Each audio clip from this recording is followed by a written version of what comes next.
పాకిస్తాన్ పరిస్థితి రోజు రోజుకు దిగజారిపోతోంది. పహల్గాం దాడి తర్వాత పాకిస్తాన్కు సింధు జలాలను భారత్ పూర్తిగా నిలిపివేసింది. దీంతో పాకిస్తాన్లో తీవ్ర ఆర్థిక సంక్షోభం తలెత్తింది. వ్యవసాయం కుంటుపడటంతో అన్ని ధరలు ఆకాశాన్ని అంటాయి. అదే సమయంలో భారత్ నుంచి సహాయం పూర్తిగా నిలిచిపోవడంతో నిత్యావసర వస్తువుల ధరలు అమాంతం పెరిగిపోయాయి. దీంతో పాకిస్తాన్లో ద్రవ్యోల్బణం అక్కడి ప్రజలను తీవ్రంగా ఇబ్బంది పెడుతోంది. నిత్యావసర వస్తువుల ధరలు పెరగడంతో ప్రజలు తీవ్ర ఆందోళన చెందుతున్నారు.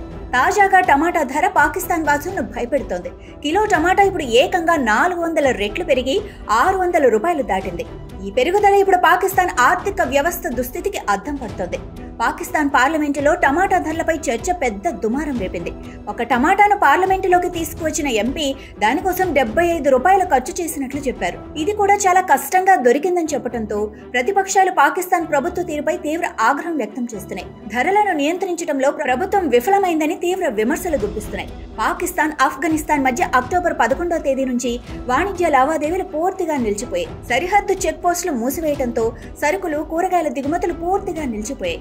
దీనివల్ల రోజుకు సుమారు 1 మిలియన్ అమెరికన్ డాలర్ల నష్టం జరుగుతోంది. సుమారు 5,000 కంటైనర్లు సరిహద్దుల్లో నిలిచిపోయాయి. వాటిలో కూరగాయలు పూర్తిగా చెడిపోయాయి. ప్రస్తుతం పాకిస్తాన్లో కూరగాయల ధరలు ఆకాశాన్ని అంటుతున్నాయి.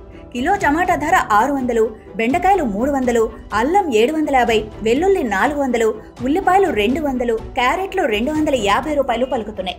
ఏపీలో 10 రూపాయలు విలువైన కొత్తిమీర కట్ట పాకిస్తాన్లో 80 రూపాయలు పైనే పలుకుతోంది. దీంతో ఇప్పుడు అన్ని ధరలు ఒక్కసారిగా ఆకాశాన్ని అంటుతున్నాయి. భారత్ నుంచి వ్యాపార లావాదేవీలు కొనసాగిన సమయంలో పాకిస్తాన్ ప్రజలు సుఖంగా ఉన్నారని, ఇప్పుడు అన్ని విధాలుగా ఇబ్బందులు పడుతున్నారని ప్రతిపక్ష ఎంపీ పార్లమెంటులో ఆరోపించారు. పాకిస్తాన్లో పరిస్థితి రోజు రోజుకు దిగజారిపోతోందని ఆవేదన వ్యక్తం చేశారు. తక్షణమే పాకిస్తాన్ ప్రభుత్వం రాజీనామా చేయాలని డిమాండ్ చేశారు.